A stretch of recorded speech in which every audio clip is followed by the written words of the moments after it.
అందరికీ నమస్కారం. పింగళి సూరన గారి కళాపూర్ణోదయం కావ్యంలోని కథాంశాన్ని వివరించుకుందాం. వివరిస్తున్నవారు బాలసుబ్రహ్మణ్యం కలవలపల్లి. మౌనీంద్ర చంద్ర ఇప్పుడు విమానంలో వెళ్ళిపోయారే, వారు రంభా నలకూబరులా అని అడిగింది కలభాషిణి. అవునవును, ఆ సంగతి నీకెట్లా తెలిసింది అని అడిగాడు నారదుడు ఆమె తెలివికి ఆశ్చర్యపోతూ. మీరు చెప్పుకుంటున్న మాటలను బట్టి ఊహించుకున్నాను అని చెప్పింది కలభాషిణి. అయితే ఆకాశ మార్గాన వస్తూ మేం మాట్లాడుతున్న మాటలు నీవు విన్నావా అని అడిగాడు నారదుడు మరింత ఆశ్చర్యపోతూ. అవును స్వామి, విన్నాను అని చెప్పింది కలభాషిణి జంకు లేకుండా. మహాత్మా, తనకంటే చక్కని వాళ్ళు లేరని, నలకూబరుడు తన దాసుడని రంభ అన్నది కదా. ఆ కలికి పలుకులు మీరు సహించలేకపోయారని మీ మాటల తీరును బట్టి తెలుసుకున్నాను అన్నది.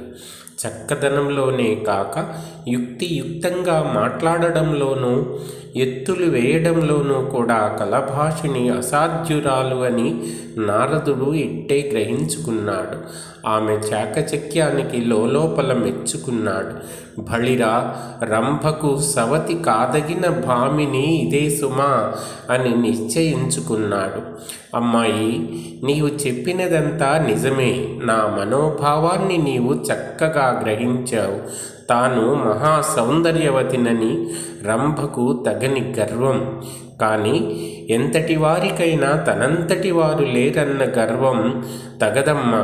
రంభ పలుకులు నేను సహించలేకపోయాను. చక్కని చుక్కనని విర్రవీగుతున్న రంభకు సవతి పోరు కలుగనున్నది అన్నాడు నారదుడు. అదేమిటి మహాత్మా, రంభతో పోటీ చేయబోయే రమణులు కూడా ఉంటారా లోకంలో అని అడిగింది కలభాషిణి. అలాంటి సవతి కోసం ఎక్కడో వెతకాలా ధవళాక్షి. దైవం కూడా కొంత తోడుపడితే నీవే కాకూడదా అన్నాడు నారదుడు. ఆ దైవం కూడా అందచందాలు మొదలైనవన్నీ ఉన్నవారికే అనుకూలిస్తాడు, అంతేకాని మాబోటి వారిని అనుగ్రహిస్తాడా స్వామి అన్నది కలభాషిణి. సరే, ఆ మాటలకేం గాని అంబుజాక్షి, నీ అందం మాత్రం తక్కువైనదా ఏమిటి? రంభ, ఊర్వశి ఆదిగా గల అప్సరాంగనలతో ధీటైన సౌందర్యం నీది. ఇంకా చెప్పాలంటే చక్కదనంలో వారికన్నా నీవే మిన్న. అది సరే కానీ అమ్మాయి, నాకొక సంగతి చెప్పు. నిన్ను ఎక్కడో చూసినట్లున్నానే. శ్రీకృష్ణుని కొలువుకు వస్తుంటావా? శ్రీకృష్ణుని కొలువుకు వస్తుంటావా ఏం నీవు అని అడిగాడు నారదముని. అవును స్వామి, వస్తూ ఉంటాను. మిమ్మల్ని కూడా చాలాసార్లు అక్కడే చూశాను అని చెప్పింది కలభాషిణి. అవునవును, నాకు ఇప్పుడు గుర్తుకొస్తున్నది. నేను నిన్ను ఎరుగుదును. నీ పేరు కలభాషిణి కదూ అన్నాడు నారదుడు. అవును మునీంద్ర అన్నది కలభాషిణి. మా శిష్యుడు మణికంధరుడు కొత్తగా మాధవుణ్ణి దర్శించడానికి వచ్చాడు. పెద్ద దండకం చెప్పి కృష్ణ పరమాత్మను స్తుతించాడు. ఆ దండకాన్ని నీవు ఒక్కసారి మాత్రమే విని మళ్ళీ ఒక్క పొల్లు తప్పుపోకుండా చదివిన ప్రజ్ఞావంతురాలవు నీవు అని మెచ్చుకున్నాడు నారదుడు. అమ్మాయి, ఆ దండకం నీకిప్పుడు నోటికి వచ్చా అని మళ్ళీ అడిగాడు. వచ్చు అన్నది కలభాషిణి. ఇది ఒక్కసారి మళ్ళీ చదువమ్మా, వింటాను అన్నాడు నారదుడు. అప్పుడు కలభాషిని మధుర గంభీర కంఠస్వరంతో ఆ దండకం యావత్తూ చదివి వినిపించింది. నారదముని ఆమెను ఎంతో మెచ్చుకున్నాడు. అంతట కలభాషిని, మునీంద్ర, ఈ దండకానికి మెచ్చుకొని శ్రీకృష్ణ పరమాత్మ ఇచ్చిందే కదా మీ శిష్యుడి మెడలో ధగధగా మెరుస్తూ ఉన్న ఆ రత్నాలహారం అని మునికి జ్ఞాపకం చేసింది. మునిశ్రేష్ఠ, ముత్యాలు మార్చినట్లు మాటలు మార్చి మధురమైన కవితలల్ల నేర్చిన వారికి లభ్యం కానిదంటూ ఉంటుందా? వారు అడగగాలే గాని వారు అడగాలే కానీ ఏది అడిగినా ఇస్తారు. చల్లని వెన్నెలకు కమ్మని పరిమళం కూడా అబ్బితే ఎట్లా ఉంటుంది? ఆ రెంటికి మధుర మలయానిలాలు కూడా తోడైతే ఇక చెప్పవలసినది ఏముంది? ఇవన్నీ కూడితే సత్కవి పలుకులకు కొంత సరి రావచ్చునేమో. అయినా మీ వంటి మహనీయుల వెంట ఊరికే తిరిగితేనే చాలు, ఎట్టి కోరికలైనా సిద్ధిస్తాయి. మునీంద్ర, నాకు ఎన్నాళ్ల నుంచో ఒక కోరిక ఉంది. మీ వీణ మోస్తూ మిమ్మల్ని సేవించాలి అని ఎన్నాళ్ల బట్టో అనుకుంటున్నాను. మీరు కృష్ణుని అంతఃపురంలోకి వెళ్ళేటప్పుడు మీ శిష్యుణ్ణి వాకిట్లో నిల్చోబెడతారు. అతని దగ్గర నుంచి వీణ తీసుకొని మీరే మోసుకుంటూ లోపలికి వెళ్తారు. ఇది నేను చూస్తూనే ఉంటాను. చూసినప్పుడల్లా నా మనసులో ఇదే కోరిక పుడుతుంది. ఆ వీణను నేను మోసుకొని పోతే ఎంత బాగుంటుంది అనుకుంటాను. ఈ జన్మ ధన్యమవుతుంది కదా అనుకుంటాను. కానీ అడిగితే మీరేమనుకుంటారు అన్న భయం వల్ల అడగలేక ఊరుకుంటాను. మహాత్మా, నా యందు దయ ఉంచి అనుమతించండి. ఆ మీ వీణ మోసుకొని నేనే లోపలికి తీసుకువస్తాను. ఈ మాత్రపు సేవా భాగ్యం నాకు ప్రసాదించండి. ఈ జన్మ చరితార్థం అవుతుంది. అభ్యంతరం చెప్పకండి అని కలభాషిణి అంజలి ఘటించి ఎంతో వినయంగా నారదమునిని ప్రార్థించింది. ఆయనకు దయ కలిగి సరే అలాగే కానివ్వు అని అందుకు సమ్మతించాడు నారదుడు. కలభాషిణి సామాన్యురాలు కాదు. ఈ విధంగానైనా ఆ ఋషి అనుగ్రహం సంపాదించుకొని తన కోరిక సఫలీకృతం చేసుకోవాలని ఆమె ఎత్తు. నారదుడు సమ్మతించినందుకు ఆమె చాలా సంతోషించింది. రంభ నలకూబరుల విమానం వెంట తాను పొంచి ఉండి పోయేటప్పుడు వినిపించిన మాటలు ఏమిటో వివరంగా మునిని అడిగి తెలుసుకోవాలి అనుకున్నది. అయితే మణికంఠరుడు నారదుని పక్కనే ఉన్నందువల్ల సంశయిస్తూ అడగకుండా ఉండిపోయింది. అయితే గంధర్వ కుమారుడైన మణికంఠరుడు ఈ ఇంటి మనోభావాన్ని గ్రహించాడు.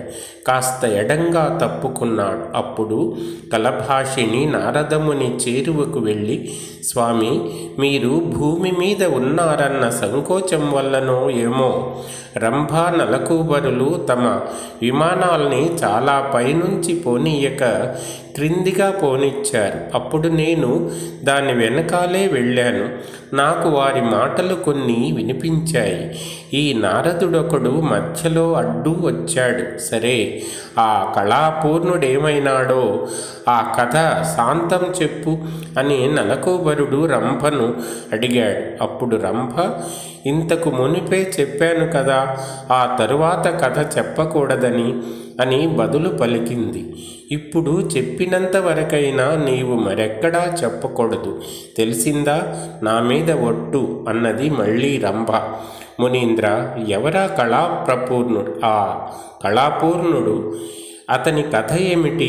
కడపటి కథ చెప్పకూడదని రంభ ఎందుకు అన్నట్లు? ఏమిటా రహస్యం? నాకు తెలుసుకోవాలని ఉంది. దయచేసి నాకు ఆ కథ వివరంగా చెప్పండి అని వేడుకున్నది కలభాషిణి.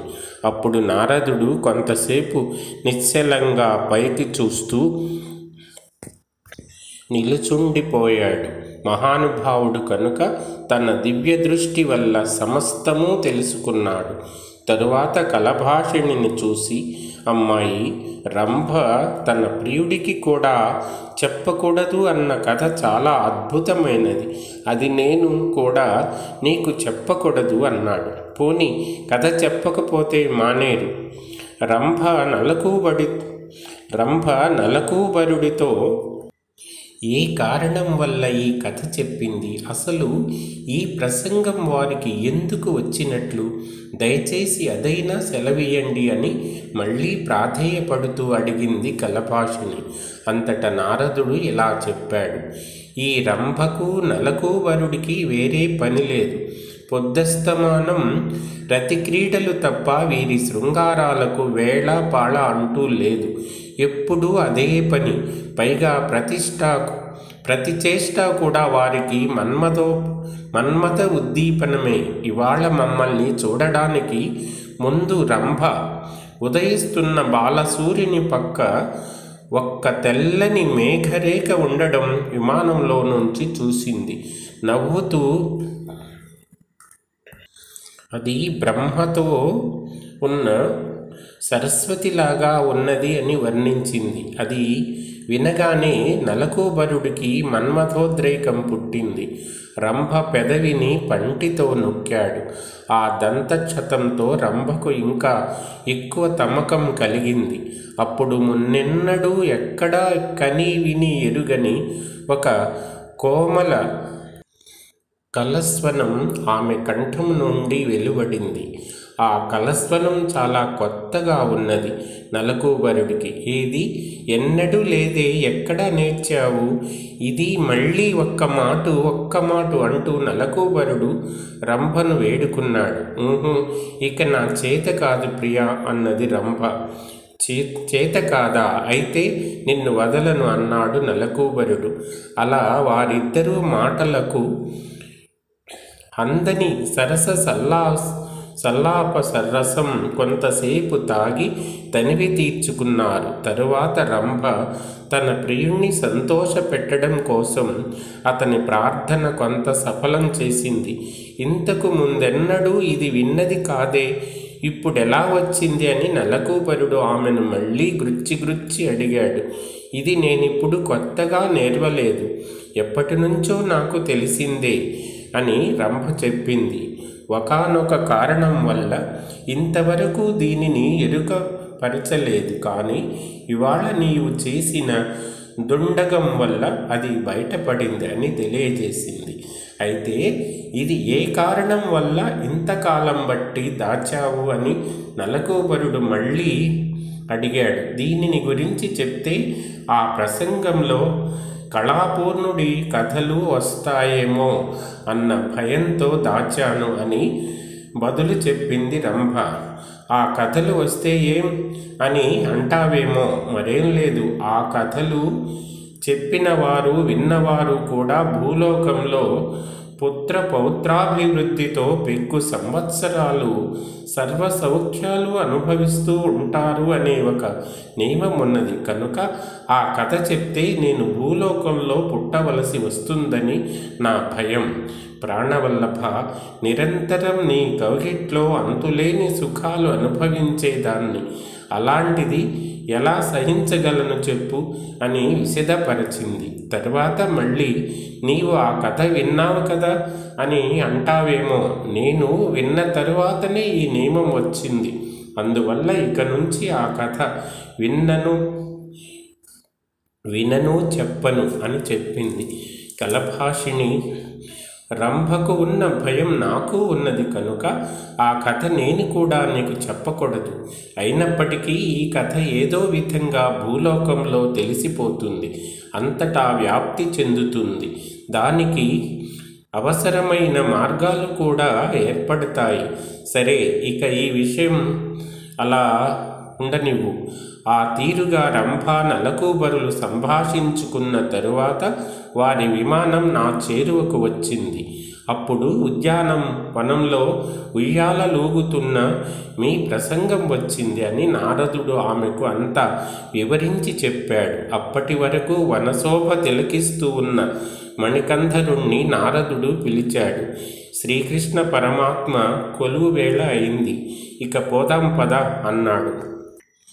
ఆ తరువాత నారదుడు శిష్యునితో కలిసి అక్కడి నుంచి వెళ్ళిపోయాడు. కలభాషిణి కూడా తన చెలికత్తెలతో ఇంటికి వెళ్ళింది. తాను కూడా కృష్ణుని కొలువుకు వెళ్ళడానికై గబగబా అలంకారం చేసుకున్నది. తరువాత కృష్ణుని నగరికి వెళ్ళింది.